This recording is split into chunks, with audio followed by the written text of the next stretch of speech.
Good morning and welcome to The Rest is History on this, probably the most anticipated day of the summer. It is, of course, the day when the World Cup of Gods kicks off. The crowds are already, I can see them now out the window actually, people with banners and vuvuzelas, people with silly hats and stuff. There's touts selling tickets. It's great scenes, Tom Holland. Yeah, fantastic scene. I mean, it's what we've all been looking forward to. And I think as we come out of lockdown, it's something really to cheer everybody up.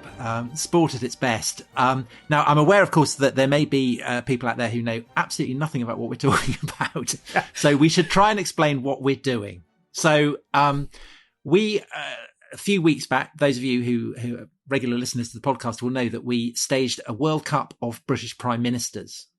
We are now doing the same with gods. And Dominic, there's some very specific rules on this, aren't there? Yes. Well, we agreed that no living gods, as it were. So no gods that are currently worshipped, or at least no gods that are currently worshipped by more than 10 people.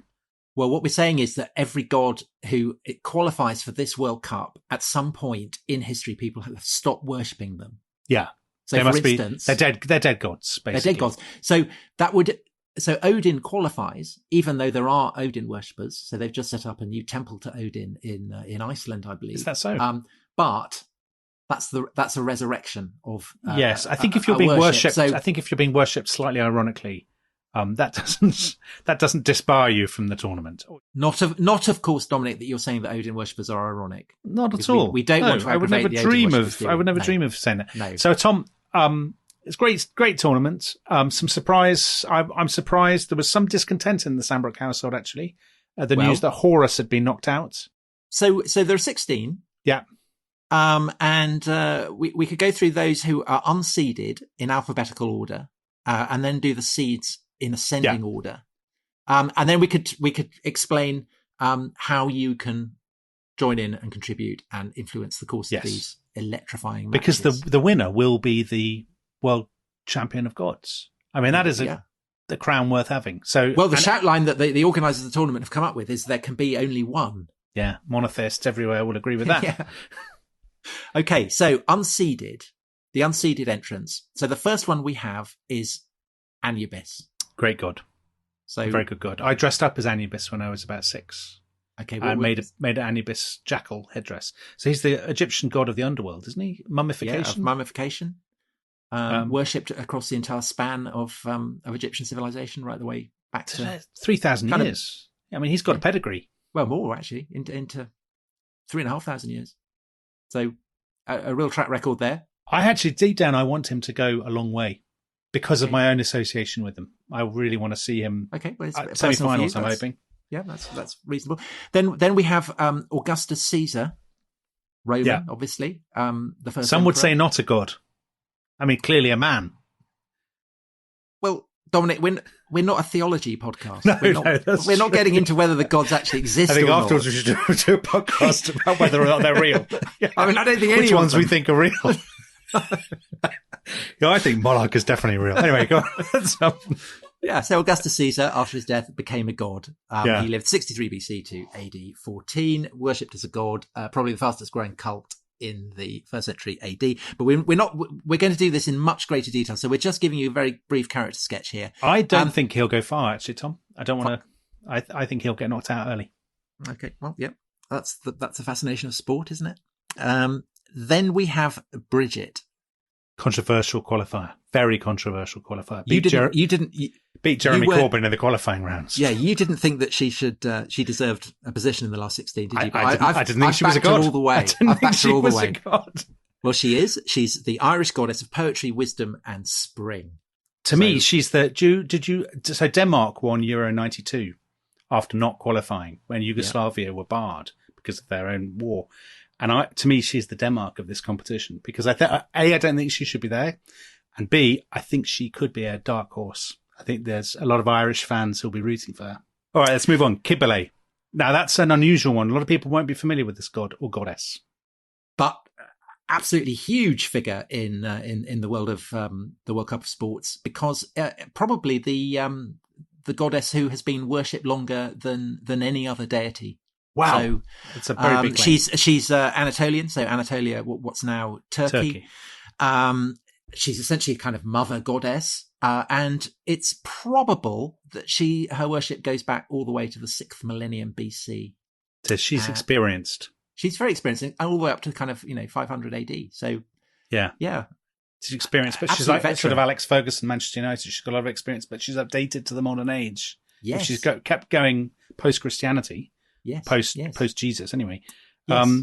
So I quite fancy her. But then an even qualifier, not even a qualifier, a real Real Madrid. A lot of history. Ishtar. Yes, I mean tons of history here. What AKA Inanna, the Queen of Heaven, in Mesopotamia. Yeah, the goddess of sex, of love, of beauty. So the kind of basically the Babylonian equivalent of Aphrodite and Venus, who didn't qualify, but basically Ishtar is there flying the flag for the goddesses of love. So I think she'll get a lot of support for that reason. Now, one of my own personal favourites, Moloch, Canaanite, child sacrifice god. Very controversial, because just as you disputed whether Augustus Caesar was a god, there are lots of people who dispute whether Moloch was a god. He's mentioned in the Old Testament, but was he actually a figment of the Israelite imagination, or did he really have a cult? I mean, fascinating, and that will be tested, won't it? I was about to say, this is the test. That's the test. That's the test. If he crashes out in the first round, we'll know that he was all, he was a figment. Well, now, on the big stage, that's where you find out what you are. He's done it in the friendlies, but can he do it? Yeah. So he's Canaanite. So he's and another Canaan, god, Lebanon, that kind of area, and also Carthage. So and another god who some people say is a figment, and that's Prince Philip. Prince Philip, a late entrant. So until a couple of months ago, he hadn't been qualified. He hadn't booked his ticket, and again Denmark in Euro '92. So and of course he has Danish associations, doesn't he, Prince Philip? Yeah. Anyway, well, he seems to have come from everywhere, basically. Well, he's got fans from all corners of the world, I suppose. So yes, HRH Prince Philip, Duke of Edinburgh, died just a few weeks ago. Was worshipped as a god by the Yaonanan tribe on the southern island of Tanna in Vanuatu, and since his death, they have transferred their veneration to Prince Charles. So that means that Prince Philip is a late entrant, and I mean, he swept the opposition away in the qualifiers, didn't he? As you'd expect, because he's a great sportsman. He was. I think it'd be lovely for the Queen if Prince Philip did well. I think it'd be wonderful for the whole nation. Yeah, I think it would bring people together at a tough time. Yeah, I really do. He was a very good cricketer, and of course very good at steering carts, wasn't he? What was it? It's sort of modern chariot racing, whatever it was. Yeah. So I think he might do well. Then the last of the unseeded entrants is our old friend Chippy Totek. You were very keen on seeing Chippy Totek in this. I mean, Chippy Totek's an old friend of the show. We had some heated discussions about whether, how was he going to be the Aztec? I mean, he came through the Aztec qualifiers. Yes, didn't he? So Aztec God. We talked about him with Camilla Townsend in the episode on the Aztecs. And those listeners who've already heard the Aztec episode will remember that he's the Aztec god of vegetation and harvest, and his distinctive trick is to flay himself. But he doesn't flay other people, just himself. Is that right, or does he flay? Well, others he demands as well? that he demands that other people be flayed when they get sacrificed to him. We shall see how that that goes down with the crowds. The announcement of this is, the announcement that the World Cup is going ahead and who's playing has already gone out on Twitter. And a lot of fans having fun with this and have said that he will flay the opposition, which I like. I'm sure the commentators will be using that. I mean, if Prince Philip turns up in his barber jacket, that's going to be. That is what sport's about, isn't it? That's what it's all about. Yeah, it's seeing clash of people styles. from clash of styles, people from different corners of the world, people from different corners of history coming up against each other. I mean, I just can't wait for this. Can't wait. So now we're on to the seeds. So these are the big guns. These are people who've been there and done it, or who are rising forces in the game. Yeah. So Mithras, a great rising force through so much of the Roman Empire, never quite broke through to become, beaten by Christianity famously. Yeah. In the sort of 3rd, 4th, 5th century, and then fell away afterwards. Yeah. And it's great to see Mithras back in the big league. It really is. And flying the flag for Iran. Because ultimately, it's said although I'm sure we'll discuss this in due course. He's a Persian god taken up by the Romans. So something there for the Italians, something there for the Iranians. I think he's going to get a lot of support. It's always good to see a bull. It's always good to see a bull in the later rounds of a sports competition. Talking of bulls, the next seed, number 7, seed. Now, this is controversially low, is Zeus, who, of course, Gary Lineker's backing Zeus. Gary Lineker, yes. Zinedine Zidane of gods. Loves to disguise himself as a bull. It could be argued that he should be higher, couldn't it? It's all Sturm and Drang with Zeus, isn't it? Thunder. But obviously, the Greek god, the Greek king of the gods, Lord of Olympus, really needs no introduction. And then we've got another father of the gods. Number 6 seed is Odin. Yes. Well, I've always wondered, who would win between Zeus and Odin. It's that classic. We may find out. I mean, that's kind of Brazil, Germany, isn't it? Zeus, Odin. It would be a massive match. It is. It's New Zealand, South Africa in rugby or something. It's just a colossal encounter. Yeah. Between two people who kind of are the same in my mind, but maybe. Except that Odin's only got one eye. And whether that would inhibit him. Yeah. Help him. I can't see how it would help you. How would it? Well, we'll see. It gives him greater wisdom. Okay. Yeah. Fair enough. Isis, is the 5th seed? Is she? Yes. Yeah, 5th seed. Yeah. So I think Isis would go Egyptian? quite far. Yeah. So obviously not the pseudo caliphate. No, we're talking the Egyptian not the terrorist goddess. group. No. That's a future World Cup. I think Isis. So Isis has longevity as well, right? Because Isis Isis was very popular in the later Roman Empire. Am I right? So big rival of Christianity. Obviously, huge support for Egypt. But again, I think Italy will back her there. Mother of Horus. So although there's obviously regret in your household that Horus is missing out, I think that we can assume that Horus is bundled in with the package. Yeah. And of course, her murdered husband, Osiris, the Lord of the Underworld. So there's a lot there. Really, I mean, Isis is, she's a team, a whole team there, not just an individual. So now we're into the top 4. Number 4.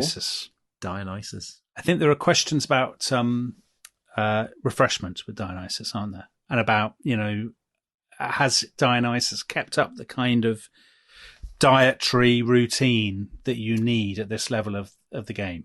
Has he been sticking to the isotonic sports drinks? That's the issue. That's the issue. Will his fondness for the bottle, come back to, people say, the George Best of but what a performer he was.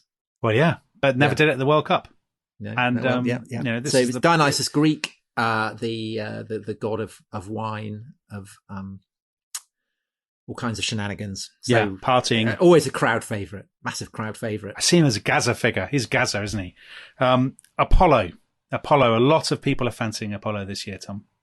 He's got the looks. The Greek god. Style. He's literally, he's the essence of a Greek god, isn't he? Yeah, he is. A blaze of gold, proficient at archery. Yes. Got it all, really. If there's an archery element, I'd be backing him. I think so. Absolutely. Though, of course, the number 2 seed's got his own history with archery. Balder issues. Yes, so Loki. Yeah. Crafty. Now, he's got know-how. Scandinavian. Yeah. He's got a history of conning the refs. Yeah. A bit of a diver, some would say. Stretches the rules. And he's in all those superhero films, isn't he? He is. Well. So I think the Marvel Comics crowd will be. Yeah, they'll like him. Although Thor didn't make it. And controversially, Thor crashed out to Bridget. I mean, that was kind of the biggest upset of the qualifiers. I know there's quite a bit of disappointment on in the sports forums that Thor hasn't made it this time. Yeah, but, I was looking forward to Thor Loki. That's next year. Yeah. That's next year. So Loki's made it. And then top seed. Who's top seed, Dominic? Well, Mary Beard's favourite, Athena. So helmet, owl. Everybody knows Athena, the poster shop from the 1980s. And of course from Athens. Yes. The so city Tom, to which she gave her name. Let me press you for a couple of predictions. So a big gun to go out early. Or do you think all the seeds will make it through? I think Isis. I think is of the seeds. You think I think she might go out. I think she might be vulnerable. The others, or Mithras. Yeah, Mithras. I think Zeus will do better than his position as the number 7 seed. Mithras has a history of falling away, doesn't he? Yeah, he does. doesn't perhaps have the temperament for the big stage when it comes to it. And Zeus is backed by Gary Lineker. And then, of course, I would go for, we've got two really top sports pundits on the promotional video for this that people who haven't seen it, it's on our various Twitter accounts. So we had Gary Lineker backing Zeus, and we had Mary Beard backing Athena. Yeah. And, there's nothing that Mary Beard doesn't know about sport. So I think I'd probably agree with I'm probably backing Athena too. I think Lockie will take a lot of beating. I like a crafty contender. The Eric Bristow of those who didn't qualify for. I mean, it's hard to look past Prince Philip, isn't it? I think Prince Philip's got a semi-final place.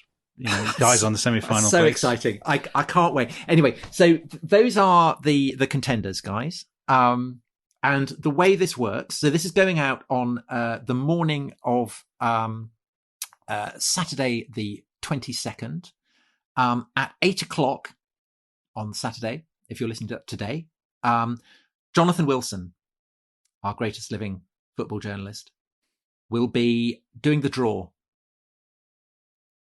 He will, and offering some punditry, I believe. He will then offer some punditry, kind of working out what the odds are, what the issues are in all the various matches. Saturday, the 22nd, we will have 4 matches. Sunday, we will have 4 matches. Both those matches will start at 10:00, and to take part, you have to be on Twitter, and they will go up under at The Rest History. They will also be massively promoted by you and me, Dominic. So we'll retweet them. Yeah. At Holland_Tom, @Holland_Tom, and you sounding like a cop on the edge at DC Sandbrook. Yeah. So that's DC Sandbrook. Very line of duty. And then Steve we will Arnott have of history. Yes. With his little waistcoats. Anyway, we should crack on. So you need to go online. You need to vote. How long have they got to vote? They've basically got all day, have they? Or So it ends at midnight. So you vote for your favourite, then they'll go through to the next round. Wilson will continue drawing basically until there's nobody left. And we'll have tournament style. Yep. And we'll have the final on Thursday the 27th. And we will then record a full-length feature looking back over the highlights of the tournament and providing some more in-depth analysis of the various contenders. Yeah. So I hope you will join us then. I hope that you will look up all the action on Twitter, and I hope that you will enjoy what I'm sure will be a great festival of divine sport. There can only be one. Let the games begin.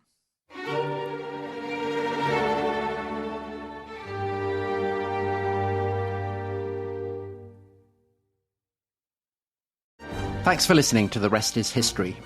For bonus episodes, early access, ad-free listening, and access to our chat community, please sign up at restishistorypod.com. That's restishistorypod.com.